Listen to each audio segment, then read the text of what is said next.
ఆ ట్రాలీ మీద బట్ట కప్పినంటే అన్నది ఏదో ప్లానింగ్ ఉంది పెద్దదే. రండి రండి, వచ్చినారా? మీకోసమే వెయిటింగ్. ఏమైనా సర్ప్రైజా? లేలే ఆగురా, నేను చెప్తా కదా, నీకు ఎందుకు అంత తొందర? అరే ఇది సర్ప్రైజే. మీరు ఇన్ని రోజులకి వెళ్ళి ఎప్పుడు ఎప్పుడు ఎప్పుడు అని చెప్పి వెయిట్ చేసేది, అర్థమైందా? కానీ ఒక కండిషన్.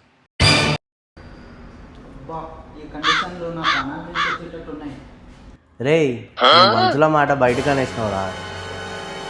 అయ్యో సరేగా అన్న, ఏందన్న కండిషన్? ఇప్పుడు కండిషన్స్ ఏంటంటే, మీరు చిన్న ఉన్నప్పుడు ప్లెడ్జ్ చెప్పిండు స్కూళ్ళల్లో, ఇప్పుడు క్రోమ్నెస్కి ఒక ప్లెడ్జ్ చెప్పాలి. ఆ కండిషన్స్ ఓకే అంటేనే నేను సర్ప్రైజ్ అయిందో రివీల్ చేస్తాను. చిన్న ఉన్నప్పుడు ఇండియా ఇస్ మై కంట్రీ అని చెప్పగలుగుతా, ఇప్పుడు క్రోమ్నెస్ ఇస్ మై కంట్రీ అని చెప్పలేం కదన్న. నేను క్రోమ్నెస్ ఈజ్ మై కంట్రీ అని చెప్పి అనమనలే, కాకపోతే మీరు రోజు ఏమేమైతే మిస్టేక్స్ చేస్తున్నారో అవి మేము మళ్ళీ చేయము అని చెప్పి నేను చెప్పిన ప్లెడ్జ్ మీరు మళ్ళీ రిపీట్ చేయాలి, ఓకేనా? మేము క్రోమ్నెస్ట్ టీమ్గా లేట్గా రావడం మా పాలసీ కాదని,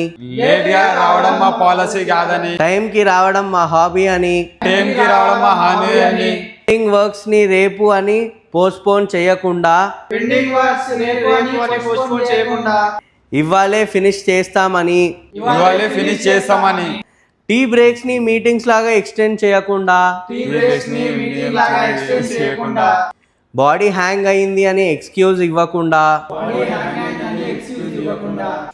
టీంని నవ్విస్తూ టార్గెట్ని కంప్లీట్ చేస్తూ,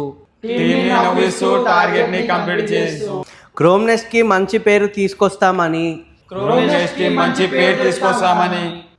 ఈ రోజు నుంచి క్రోమ్నెస్ మా సెకండ్ హోమ్ అని, ఈ రోజు నుంచి ప్రామిస్ చేస్తున్నాం. అబ్బా ఈ రోజు నుంచి మంచిగా వండుకోవచ్చు, ఎంత మనశ్శాంతి ఉందో. బా మొత్తానికి అన్న బుక్ చేసిండు.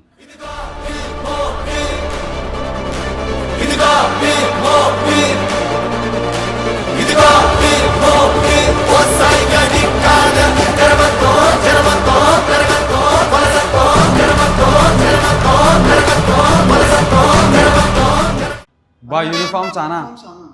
చలో ఫైనల్గా మన యూనిఫామ్స్ అయితే వచ్చేసినాయి. The wait is over. మీ సైజెస్ చెప్పండి, నేను చేస్తా. సైజ్ ఏంది? Welcome to Chromnest family. నీ సైజ్ చెప్పరా?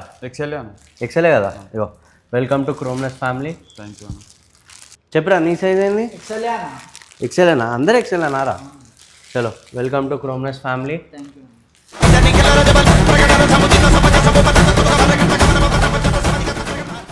ఈ ప్రామిస్ చేసింది అన్నకు మాత్రమే కాదు, మా క్రోమ్నెస్ట్ కస్టమర్స్కి అందరికీ కూడా. మీరు ఎప్పుడు వచ్చినా మళ్ళీ బెస్ట్.